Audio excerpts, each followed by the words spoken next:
Hey folks, it's your host, Marlon Gardenera. It's Monday, September 19th, 2022. You're listening to the Divided States of America show.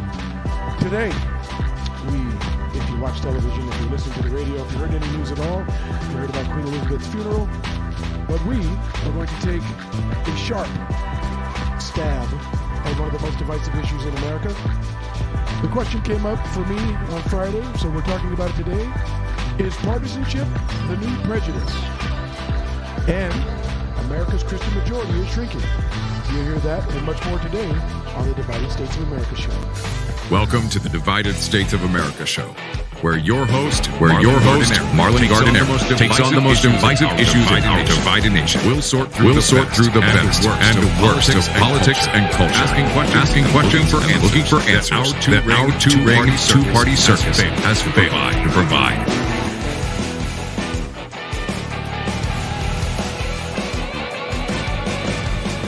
And here is your host, Marlon Gardenera. Hey folks, this time I know you can hear me. In the never-ending quest to get this show right, to figure out the best ways to produce, direct, host a show, it's evolving. I appreciate your patience. I appreciate you tuning in and listening to another day of the Divided States of America show. We are here weekdays, noon Pacific, 3 p.m. Eastern. You can catch us on demand at YouTube, Facebook, or Twitter. I appreciate the new listeners and the people who've been providing feedback over the weekend about the show and the direction it's gone. Easiest way to reach me is at host@thedsashow.com. Again, I appreciate you all tuning in. Today, a sharp stab at reality in America. It's a wonderful place. It's the greatest country on earth. But we didn't start here. We started in Britain, the UK. We started in England. We broke off. But that doesn't keep us from doing what you're seeing all over the news, is paying attention to the funeral of Queen Elizabeth II. Laid to rest today, or going to be formally with a small group of her family members a little bit later. Today we saw the procession leading up to Windsor Castle. We saw the family. Certainly there's controversy in that family, but that's no different than all of our families, so I'm not going to spend much time on that. If you're looking for family drama, look at your own. But what I said about the Queen when she died was, it's nice to have people that are still revered and respected. It's nice to have people who come across and appear to the people to be honorable. Now, that doesn't void the history of the monarchy. It doesn't avoid the history of colonialism and the impacts that it had in different places around the world, and we'll explore that later. I at least wanted to let her be laid to rest and be paid proper respect for the good that she's done for the people of her country. Our countries, and the places that still field allegiance to the Queen. But again, she was laid to rest today. It's the pomp and circumstance of a monarchy it's beautiful. It's different. We don't quite do the same here. We have it in military funerals. We have some of the traditions. As you're looking at some of the uniforms, there's so many things that obviously correlate, as that was a part of our history. But again, the respect and reverence and honor associated with the Queen, an apolitical position, although obviously positions were taken as that monarchy has had an impact on other places around the world. But again, let her be laid to rest before we get there. But that's everywhere, and I didn't want to be remiss and skip that. There's another loss that has nothing to do with all of you, but I've said this a couple of times. Part of this show is my personal interest in politics. It's my interest in culture. It's my interest in what will the future look like for my sons. What will the future look like for their children if they are fortunate enough to have them. It's that everyday question where some of us are in professions where we try to impact lives, and you're just interested in what the outcome is going to be or what the reality will be for a lot of those people. I'm almost 50. I'm probably well past the halfway mark. My course is, for the most part, set. There will be variables, curveballs. There'll be unexpected things that can happen. But there's sort of a path that I'm on, and politics, it has some impact on it. But you're able to stay away from it all if you want to. But for people in the future, the impact it could potentially have on their lives and their families can be great. So it's of interest to me. It's of personal interest to me. Now, my makings, my morals, my beliefs, my my determination, my willingness to go after whatever it is that's in front of me came from, I'm guessing, most importantly, two people. One of those is my mother, who's still alive and still wonderful and still loves me and still thinks I'm handsome. And all the things that you need your mother to say because other people no longer feel it about you. I know my mother still loves me. But today would have been my father's 71st birthday. And while that's of no interest to you, even the loss of the Queen and the loss of people in your family does give you a moment to pause. And I was listening to a commentator this morning who said, you know, the emotions that you feel when you're at a funeral, the emotions that you feel when you're connected to someone who's passed, they build up, unfortunately, to sort of a crescendo when they're gone. And one of the times that's most poignant in the lives of people that you know, obviously when they pass and the immediate aftermath and then even the funeral. But the time that it gets a lot of people, and I'm thinking back to my father's passing a little over 5 years ago, it's the moment when the funeral's over and everybody leaves and you're all alone. So for all of us who have experienced the loss, whether it be England, whether it be the colonies or the former colonies, whether it be me with my father and me wanting to honor him today on what would have been his 71st birthday, or you with the people that you've lost, it's unfortunate that the value of the lives of the people in our lives sometimes peaks when they're no longer with us. And I guess the only thing you could say to that is the amount of time and attention and concern and love and emotion and thought and feeling that we all have when they're gone, don't waste the opportunity to convey it while they're still here. That would be my parting words for those mourning the loss of the Queen, for me, what would have been the celebration of my father's 71st birthday, and for all of you, because we've all lost someone. Now, there's the reality right here in America, from whatever tradition or history we came from, where we have our own prejudices. We have our own predetermination of people based on things that may or may not actually be true about the people we're looking at, talking to. Some of the things are based on external, the presentation of those people. Some of those things are based on what you learn about people. But the question came up, and I know this came up from Ezra Klein, at least that was the first meme I saw. I didn't look into it there because so many people are just going to discount him for being ultra-liberal, for being the founder of Vox, or in part. And I didn't want that to get lost in the question. Is partisanship the new prejudice? And that has two meanings for me. It isn't just simply, is partisanship a way to be prejudiced about people? And the basis of it is they are part of that. They are part of that party, or they're part of that party. And if you go to Facebook, facebook.com/the DSA show, our Facebook page, every once in a while I post something. And when I do, you get 100, 200, 300 comments on issues. But one of the things that stands out the most are the people, and it's unfortunate because there's so many of them. It's the people who tell you that the other sides are blank. And when they're talking, I don't mean that they're in complete absolutes, but they're painting a very broad brush, a very broad stroke about an entire group of people. Now, I suppose the good part is you don't know what a person is until they tell you. So it's not as if you walk in a room and a person immediately has prejudice which could impact your life in a negative way. I suppose that's, a benefit of the way things are. And that you have to declare, what you believe, unless you've got a sign out in front of your lawn or you're wearing a T-shirt. For the most part, you have to declare something. So as prejudice go, that one is a little less overt. But is partisanship the new prejudice? And I say this because when you look at the rhetoric online, when you look at the protest, when you look at people at different rallies, and Trump had a rally, and maybe I'll cover a little bit of that tomorrow, because where they're starting to go, I thought Biden's speech about unity, or the supposed speech about unity, was bad. Trump this weekend sort of went into a whole new area, which we'll probably explore that tomorrow. But for today, partisanship, prejudice, judging someone, prejudging someone, quite frankly, just based on a single factor. It's silly, but it's real.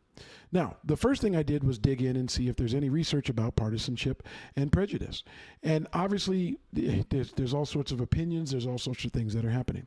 But I found an article by a PhD, a therapist, Dylan Selterman. The title of it is it white supremacy, or is it partisan prejudice? His takes a different approach. I'll get into it in a second. When I think of prejudice, I think of someone deciding based on appearance that you are X, Y, and Z. They don't know you. They've never met you. They know nothing about you. They know nothing about your life.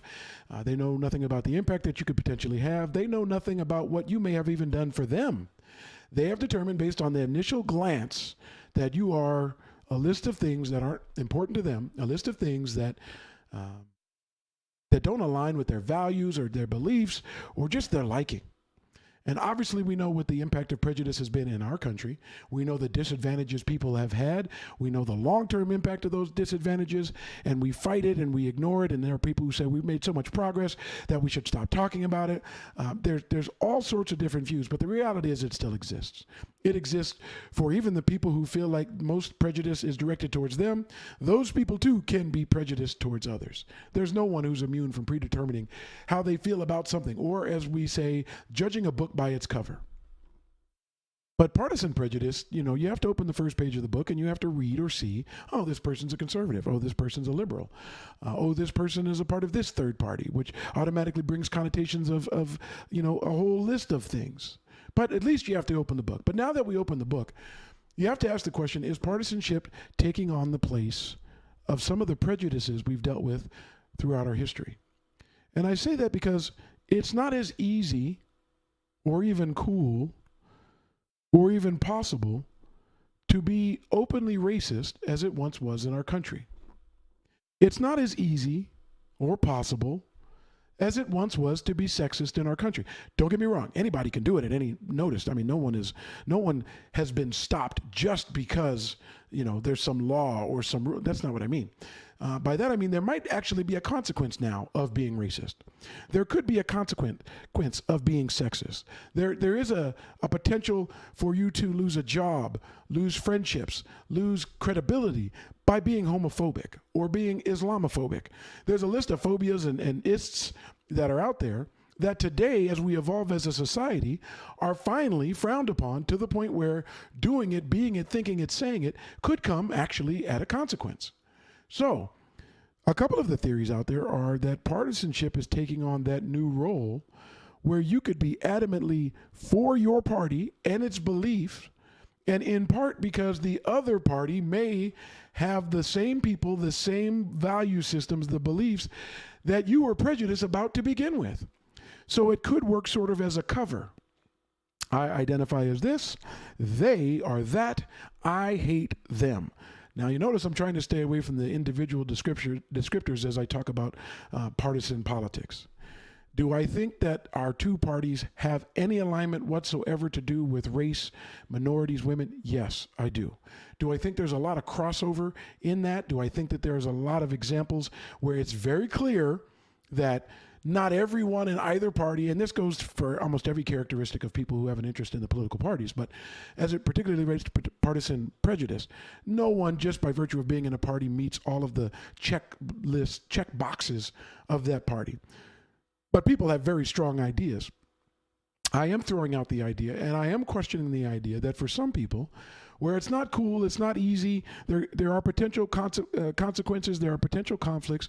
When you're openly racist, sexist, homophobic, Islamophobic, go with all the phobias, go with all the ists, racists, go with all those descriptions. Letting it be about your party can be the new way, or maybe always one of the ways, but for me, at least, I'm exploring a new way for people to have their prejudice, but still feel okay and not pay a consequence as a result of it. That's that one form of partisan prejudice, where it's taken on the role and the responsibility of other ways that people had previously been prejudiced, which is unfortunate. There is evidence of it. There are stories about it. I have one of them in front of me where the title is it white supremacy or is it partisan prejudice?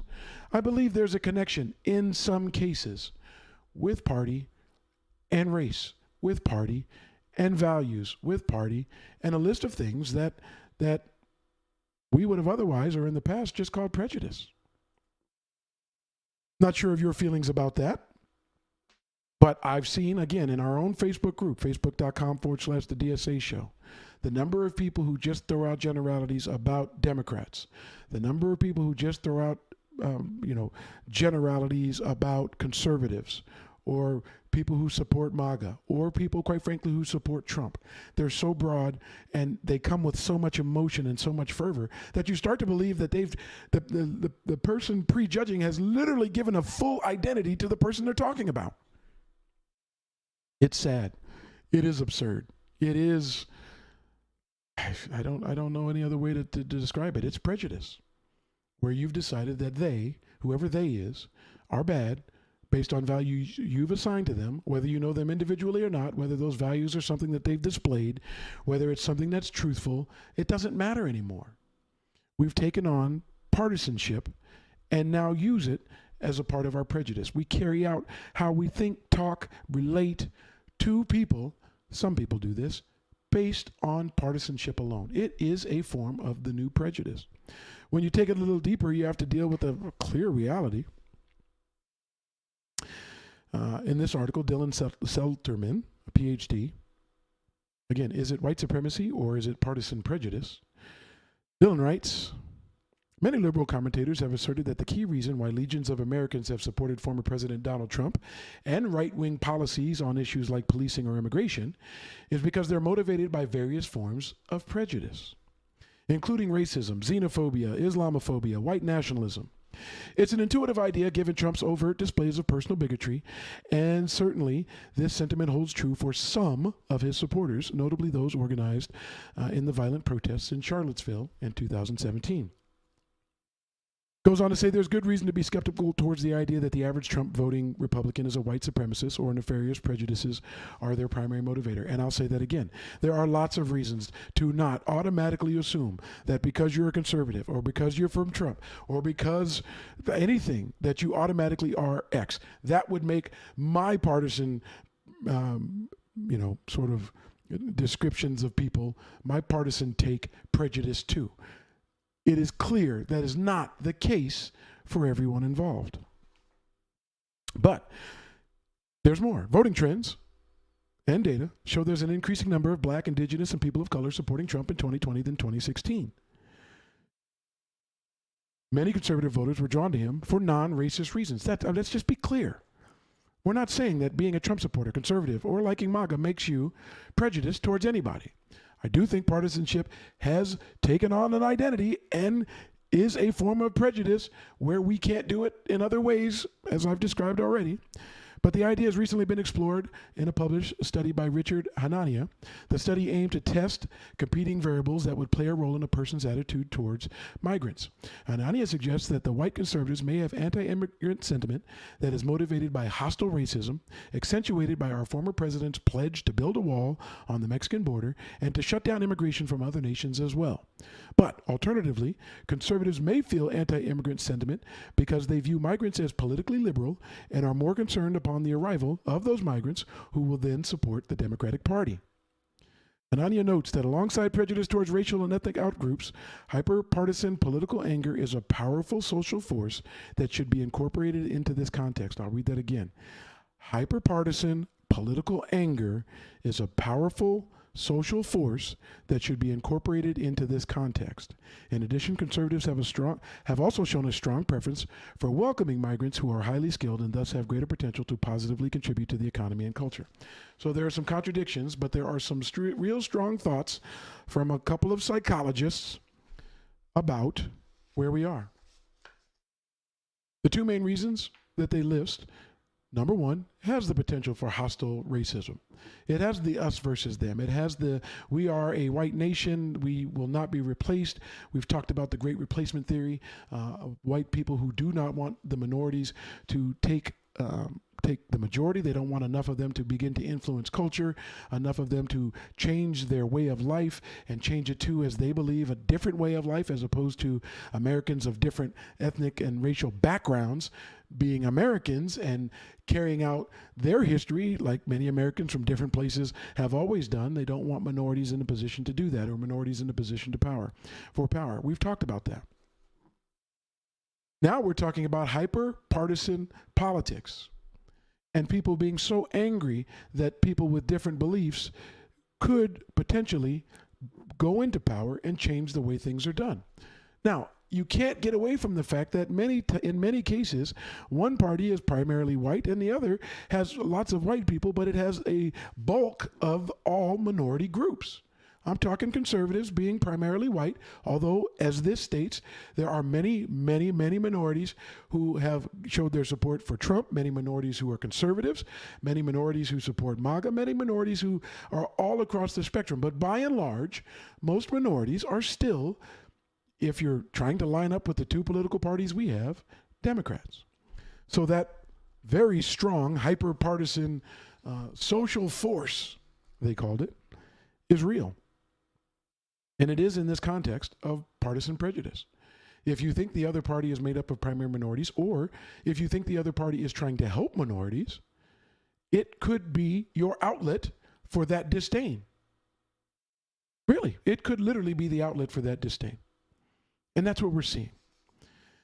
The other side of that is political. Minorities, immigrants, they tend to vote Democrat. They tend to want to have a say, get help, get government support. You can list 1,000 reasons why someone new in this country would want to get a head start, would want the social safety net, would want things that they don't get in other places. I get it. It's not a secret. Many believe Democrats want immigrants in large numbers. You'll even hear it now as we talk about the border. Biden wants to let as many people in as possible because he'd love for them all to become American citizens. And if they became American citizens, they could vote for liberal causes and increase their power. Do I think that it comes down to that very simple equation? No, I think there's a lot of variables in between. Is that a potential benefit? Yes. We can't ignore that reality. Likewise, part of the bitterness when you assign it to politics is the idea for someone who can't stand the Democratic Party or liberal views, or even worse, people who connect liberalism with socialism and communism. Although no one in America is actually trying to make us socialist or communist, there are people like Bernie Sanders, maybe Elizabeth Warren, who think that the government has a far greater role. I don't think they're trying to replace capitalism, but they are trying to assert a lot more government control. But it's often falsely associated liberalism with direct socialism or communism, but that's another show. But that force that makes people want the nation to be like them and not like, or better yet, to be like us and not like them, whoever your us is, and whoever them is so real that it's taken on that violence and the hatred and the bitterness that allows you to prejudge someone to the point where the other characteristics that used to be a factor for people are now coming out through politics. It's another variable that you have to question. It's another variable that you really have to look at. This study explores the idea. What did matter to conservatives was whether or not they were told migrants would support the Republican Party. When partisans were told migrants would be loyal to the GOP, the gap between liberal and conservative support shrunk significantly. The best example we could use of that would be Cubans. Many Cubans are right-leaning people, many, not all. I'm not trying to describe Cubans in general. I'm telling you politically, when they get to America, many of them lean right and would be Republicans. So, as you can imagine, the hostility against many Cubans is less than, for instance, Mexicans. Mexicans who they believe when they come into the country may end up being liberals. Here's the reality. A couple of weekends ago, I said, hey, do yourself a favor and ignore politics this weekend. It's not that important. You can get through the weekend without it. Trust me. If you don't turn on the news, if you don't read the biased media, one side or the other, I don't care what you look at. If you just spent the time, whether it be reading a book, maybe a non-political book, if you spent the time with family, a friend, you spent the time alone, just in the quiet peace of wherever you are, and it's It's so sad that you have to put so many qualifiers when you talk about people spending time because of the different conditions people have to live in. But if you spent any time where you could find any joy or any peace or any solace, my recommendation a couple weeks ago is that you did it void of politics. I talk about joy stories. As we grow the show, we'll have opportunities to talk about joy stories. Talk about a Republican and a Democrat that are best friends and how they reconcile issues. We'll talk about a Democrat who took on some conservative values and it changed their life like this. Or we'll talk about conservatives who, quite frankly, have more progressive values than many of them like to admit. I don't know, there's joy in people's lives regardless of how you identify yourself. And there's certainly joy regardless of whether or not you're now using politics as your form of prejudice, since the old forms of it are no longer tolerated as openly, and there might actually be a consequence for you. So the idea that people are aligning behind politics to carry that out is real. I'll give you an example. Sometimes the word patriot, depending on who's saying it and what their cause is, has a tinge of racism to me.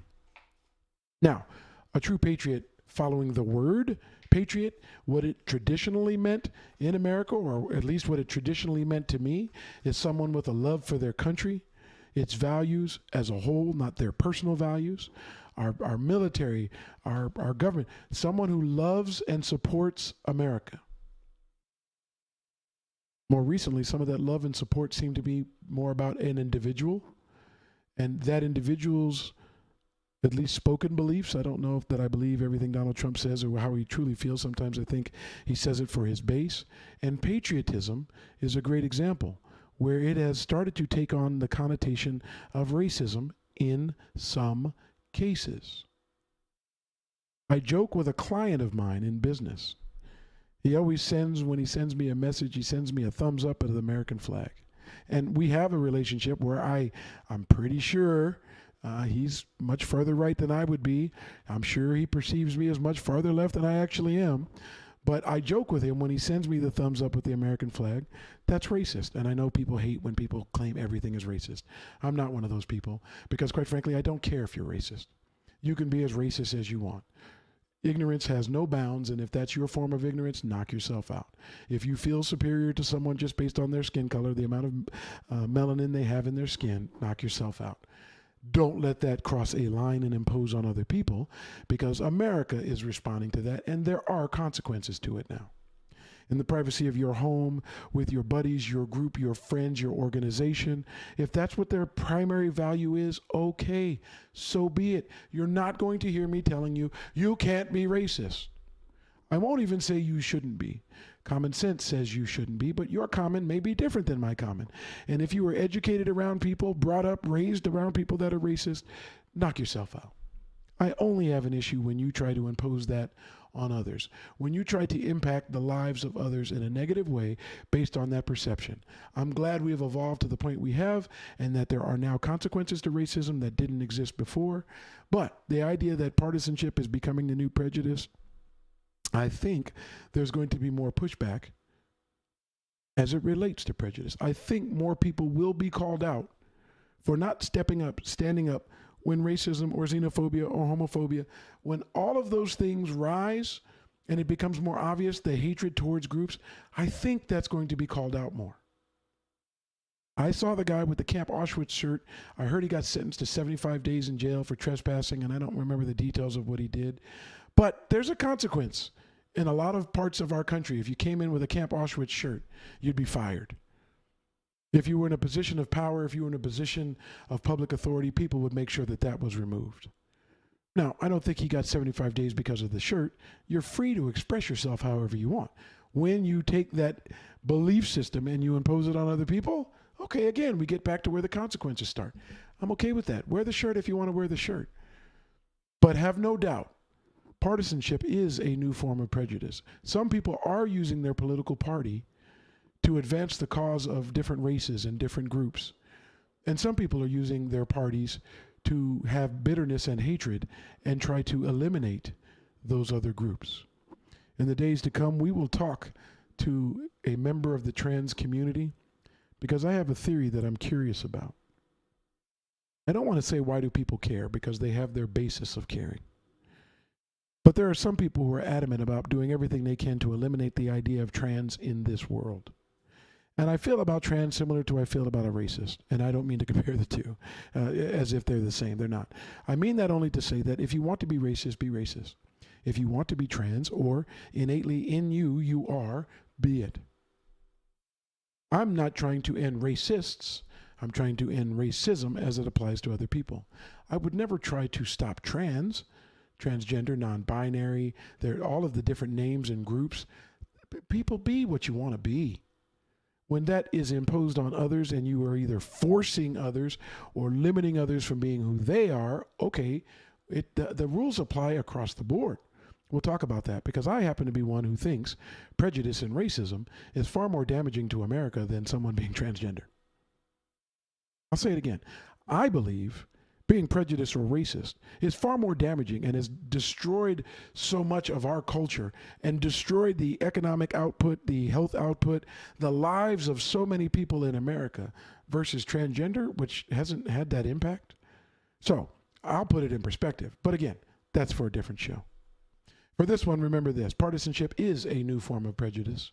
It isn't for everybody who is partisan, but there are a lot of people who are partisan, and prejudice is one of their motivators for being that way. That's a problem in America, and all I could hope for is that more and more and more of those people are called out for it. That's my take on partisanship as the new prejudice. Next up, Americans' Christian majority is shrinking. But first, you are listening to the Divided States of America show. This is your host, Marlon Gardner. We are here weekdays, noon Pacific, 3 p.m. Eastern, on YouTube Live, Facebook Live, Twitter, and in all cases, you can go back on demand and check out what we're talking about. If you'd ever like to come on the show, share your opinion, whether it be about partisanship and prejudice, you're always free to do that. You can go to the dsashow.com, thedsashow.com, and click where it says, click to get on air. I'd be happy to have you and your comments live for all to see and hear. Also, you can comment on Facebook or YouTube, and I can see your comments live. Twitter, I can't see it all at the same time. Sorry, folks. I try to get there, but there's too many things being juggled at the same time. All right, America's Christian majority is on track to end. I am a Christian. I have never, ever, ever held back on this show and its previous 46 episodes from saying, I believe in Jesus. I do. I believe he's our Savior. Romans 10:9 says, if you believe in your heart and confess with your mouth that Jesus Christ is Lord and was raised from the dead, you shall be saved. I just said it. Now, what I also understand, and there are people who share my beliefs who take issue with this next part. You don't have to be. You do not need to be a Christian based on me forcing you to be one. When you learn about Christianity, when you learn about Jesus, when you learn about God, my hope is that you find the value in those things that I have. If you ask me about it, I'd be happy to tell you. If you don't ask me about it, I'm very unlikely to force what I think on you. If there's a casual conversation and it has a place, it has a role, and I've built the credibility with you, I'm certainly going to introduce it if I feel like it's going to add something to the conversation that we're having. There have been times when it may be awkwardly introduced, but that's what pressed on me at that particular moment. It's sort of like when someone says, you know, back when I was a kid, my uncle taught me, my grandfather said, well, sometimes I relate it to God for me. I've said I'm pro-life. I said I'm pro-minding my business. So there are people, Christians in particular, who think, excuse me, my authenticity as a Christian can be put into question because I'm not willing to carry out my beliefs on other people, particularly on an issue like pro-life. I'm not. It's your life, it's your body, it's your choice. If you happen to share my beliefs, you might choose otherwise. But here's a great example. Young lady named Eliza Campbell. This came from NPR. Eliza Campbell spent her entire life as a practicing member of the Church of Jesus Christ of Latter-day Saints. She was born in Utah, a state in which a majority of residents belonged to the church, and attended Brigham Young University, a private institution owned and operated by the church. She said it's part of your whole professional network, your whole emotional community. Basically touches every facet of your life. Then 2 years ago, after nearly 3 decades, Campbell left the church. She's one of a growing number of Americans who were raised Christian but are disaffiliating with their religion. Christianity remains a majority in the United States, as it has been since the country's founding. but it's on the decline.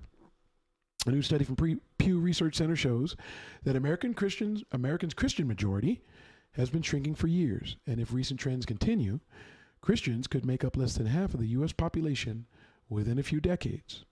The study found that Christians accounted for 90% of the population 50 years ago, but as of 2020, that figure had slumped to about 64%. If recent trends in switching, changing one's affiliation, hold, we predict Christians could make up between 35 and 46% of the U.S. population in 2070. Stephanie Kramer, the senior researcher who led the study. All right, Christians. The study itself didn't talk about why people are disassociating or not affiliating themselves with Christianity. But you can see it in the pews.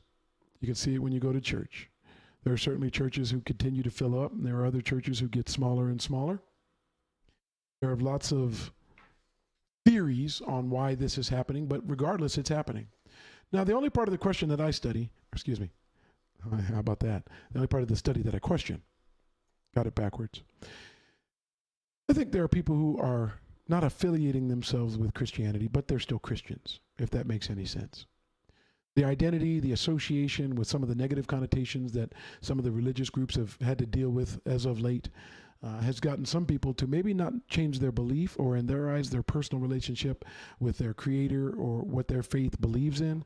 But the idea of the religion itself has put people off. Let's face it, the Catholic Church and the scandal with the children, the Southern Baptist and the more recent scandal with sexual assault. People are saying, I don't want to be a part of that group and this group, but their faith, the basis of their religion is still carried out within themselves, but they don't want to be tied to the group as they do it. That's some of the things that are causing this number to drop. But I know it's surprising for people to think that the Christian majority in America could and is well on its way to going away as a majority. Now, again, they didn't study the reasons for it, the disaffiliation, but here are what some of the people are saying. Some scholars say it's just an inevitable consequence of development for societies to secularize. One of their strong secular institutions, once there are strong secular institutions, once people's basic needs are met, there's less need for religion. It's one theory. Other people point out that affiliation really started to drop in the 90s, and it may be a coincidence that it coincides with the rise of the religious right and more associations between Christianity and conservative political ideology. Do I believe that there are people who disassociate themselves from what we used to call the moral majority or the conservative right? Yes.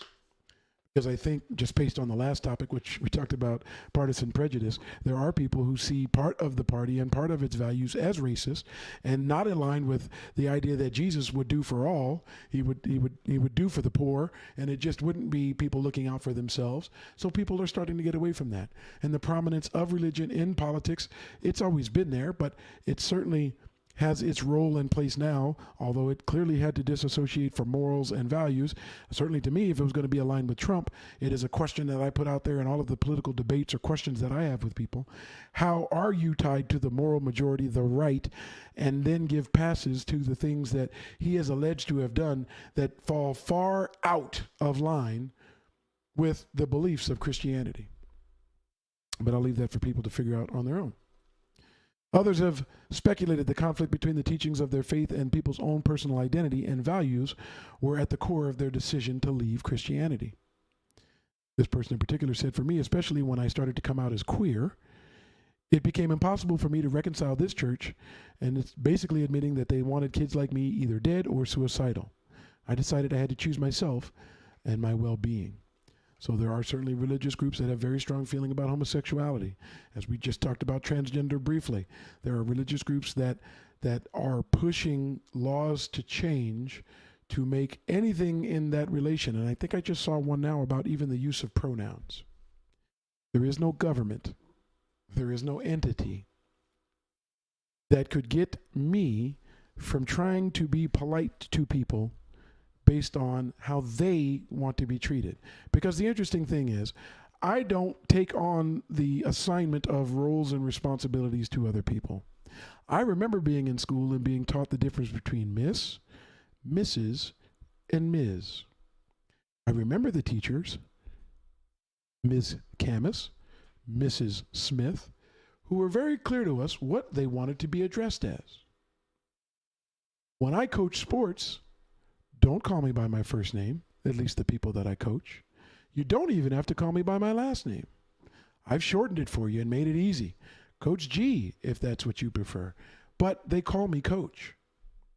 So if a person is non-binary, if a person is born with one physical attribute but has decided identity-wise that they have internally, externally, for whatever reason, identified as something else, and they would prefer to be called her, even though they were born genetically a male, I'll say her. If a person is non-binary, if a person does not want their sex to be their main qualifier, and they want me to say they or them, guess what I'm going to say? They or them. Now, some people call that political correctness. I almost, in every instance of where a person could be told they're being politically correct, could also replace that word with just being polite. Or if you want to say PC, polite, courteous. I have no problem with that. I don't have a problem being polite and courteous. I don't have a problem being polite and courteous to a racist. Provided they're polite and courteous to me, we'll probably be just fine. We could have different values and different beliefs. But political correctness for me is just politeness and courtesy. That's it. Concern, caring.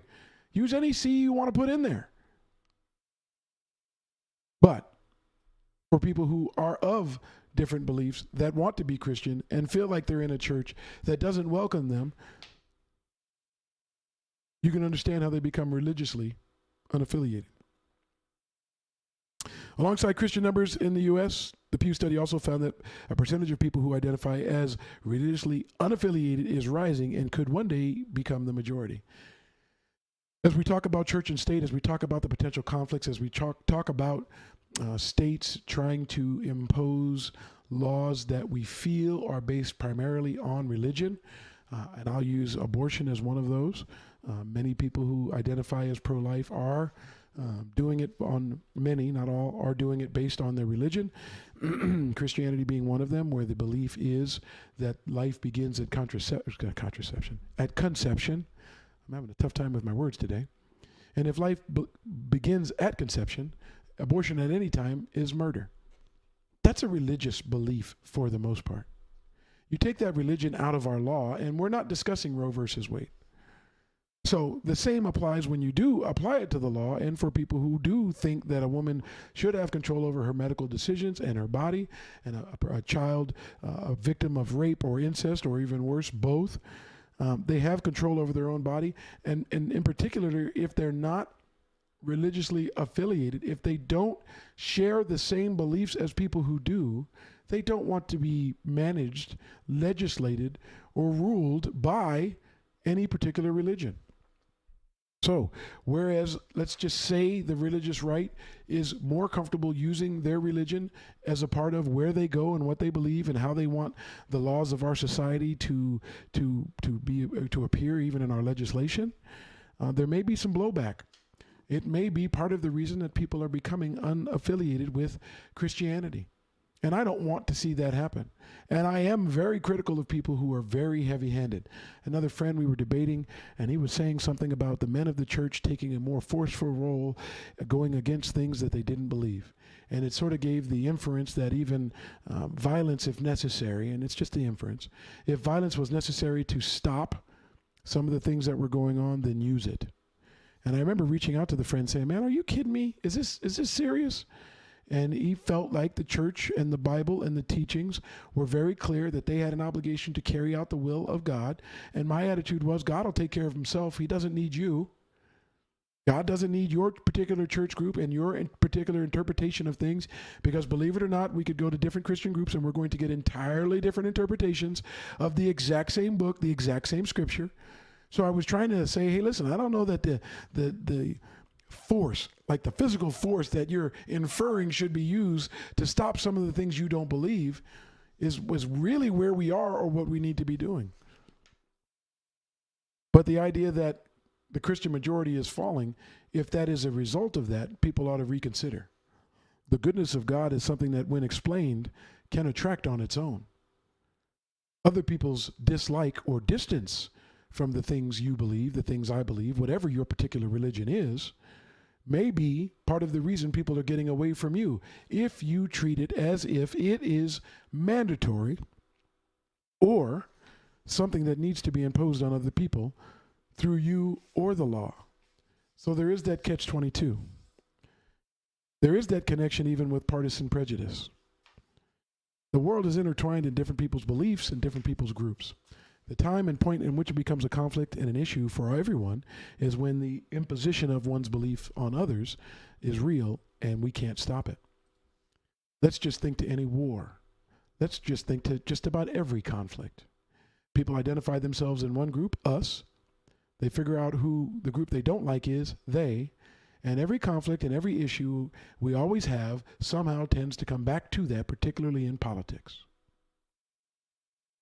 We are free to be whoever we want, but our prejudice destroys who we collectively could be. I'll say it again. Our prejudice destroys who we collectively could be. We're capable of so much more. And as I often say, be better. I say it all the time, be better. If we were better, partisanship wouldn't be the new form of prejudice. If we were better and didn't use our religion to bombard people into doing what we want, more people might find us credible because they can't imagine a religion who is trying to impose in a heavy-handed way much of anything.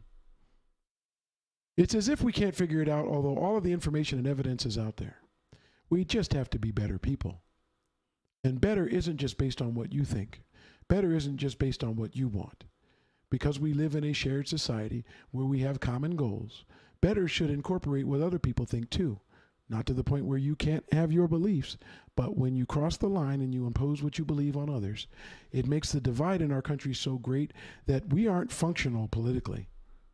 You get these little windows where you have the same party running the White House, Congress, and Senate for a little while. And they run some things through that would have been better if both parties had been working together. And then you have that period of time where you have, the balance, I like to think of, one party in the White House and another party in Congress or the Senate. And really in America, very little gets done. We know our leadership has failed. But I'm going to take it beyond our leadership and the politicians, which are the people I typically come on this show and blame. And I'm going to go back to it also falls on us. We the people, in order to form this perfect union, which we are far, far from, the same people who pledge allegiance to the flag, and we say the United States of America, even though it's actually the divided states of America, we control the amount of prejudice we have towards others. And the idea that we are starting to use it through partisanship just makes politics in America far worse. And it's not all partisans, and it's not both parties, but it is a substitute for many people who can't get away with racism, xenophobia, homophobia, Islamophobia, all the phobias. They can't get away with it because there's consequences now. So many people are now doing it through partisanship. And that's unfortunate because we are getting worse politically, not better. Because we are getting less done, not more. Because we are more divided and even encroaching on the values of democracy and starting to take on the idea that an individual who certainly doesn't align, as most people would expect, even through Christianity, as more important than all of the things that would otherwise make us a strong democracy. And then we have other things, other stories. We have a little bit of balance in that reality. And this balance I love. I love this balance. It's hard to see. I'm going to make it bigger. This is from the people of Martha's Vineyard. We all know the story. Here's what they wrote. Looks like it was in their paper. We respect women. We value Black lives. We stand with our LGBT community members. We stand with immigrants, with refugees, with indigenous peoples, and with people of all faiths. We stand with our community. A little bit more, and then it says, all are welcome here. And I'm pretty sure the stunt that was pulled, and I say stunt if the people weren't aware that they were being shipped to Martha's Vineyard, a place with no services, no resources. They have alleged that they were told they were going to a place where they would get more support. If that in fact was the case, thank goodness we have this from the people of Martha's Vineyard. Thank goodness the people rallied. The churches rallied. Thank goodness people got to those 50 people and provided all of the services they could before they were moved to places where the actual services they need as it relates to their immigration could actually be addressed. That is America.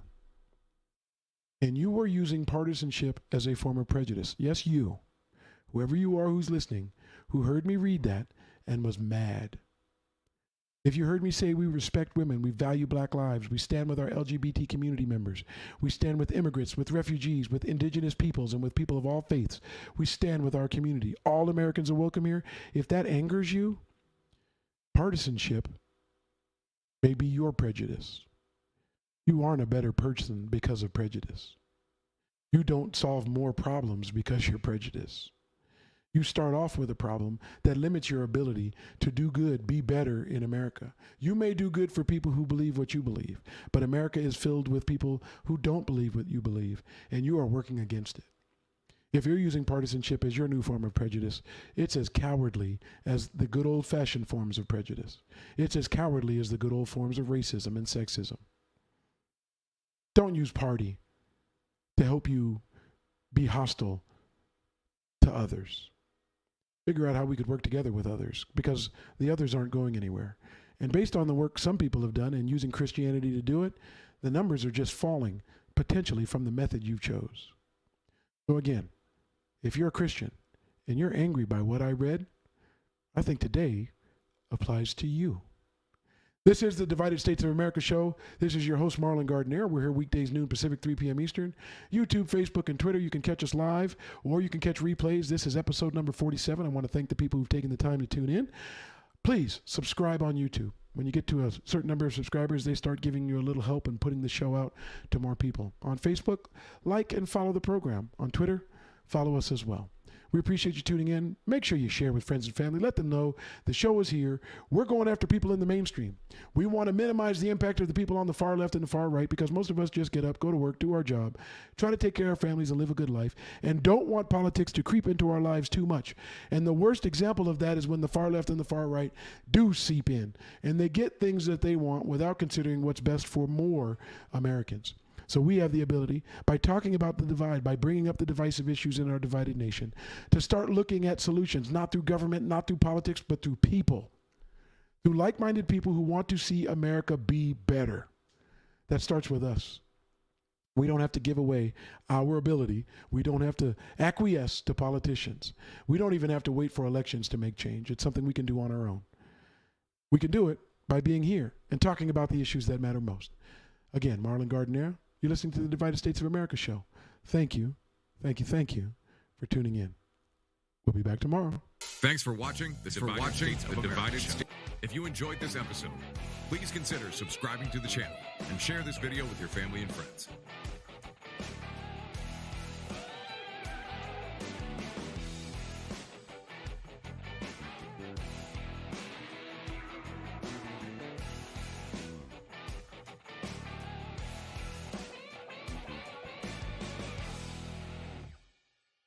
Thanks for watching the Divided States